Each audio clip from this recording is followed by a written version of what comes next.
The SNP has been warned that a battle royale is looming with Boris Johnson as Nicola Sturgeon pushes for Scotland to be independent. The spokesman for the Scottish Socialist Party, Colin Fox, warned Nicola Sturgeon against underestimating the power of the UK, which has the 5th biggest economy in the world. He predicted that the First Minister's fight for independence will result in a battle with determined unionists in London. Boris Johnson has insisted that there cannot be a second referendum due to it being a once-in-a-generation vote. Speaking to TRT's Roundtable, Mr. Fox said, "I believe in independence, but I also believe that the independence movement has got a very great job in front of us. This is the British state we are trying to disempower here, and anyone who knows the history in the present day would not make the mistake of underestimating the power of the 5th biggest economy in the world. The 5th biggest army in the world, and the absolute determination unionists in London have shown to prevent this from happening. There's a battle royale looming large in Scotland.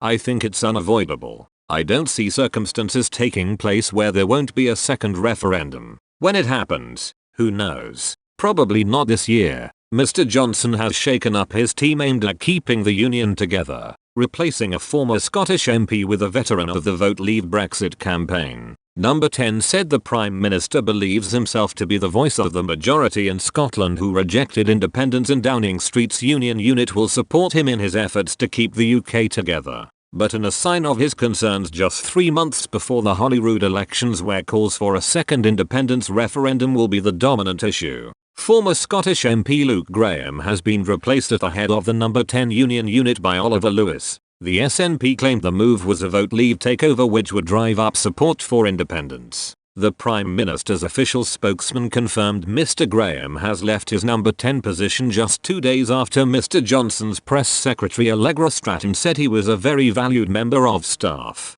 Mr. Graham's exit comes amid concern in government about support for the SNP and the prospect of a push for another referendum. The number 10 union unit will continue to support the Prime Minister in his capacity as the Minister for the Union, the Prime Minister's official spokesman said. "We don't comment on details of personnel matters, but the union is an incredibly important focus of the Prime Minister, and the number 10 union unit will continue to support him on that." Asked whether number 10 was now on a war footing ahead of a battle with Nicola Sturgeon's SNP, the spokesman said, "As the Prime Minister has said himself, he thinks all parts of the union are stronger together, and he will be and continue to be the voice of the majority of the Scottish people who voted to keep the UK together. He will always stand against those trying to separate the UK, which is why it remains an important focus."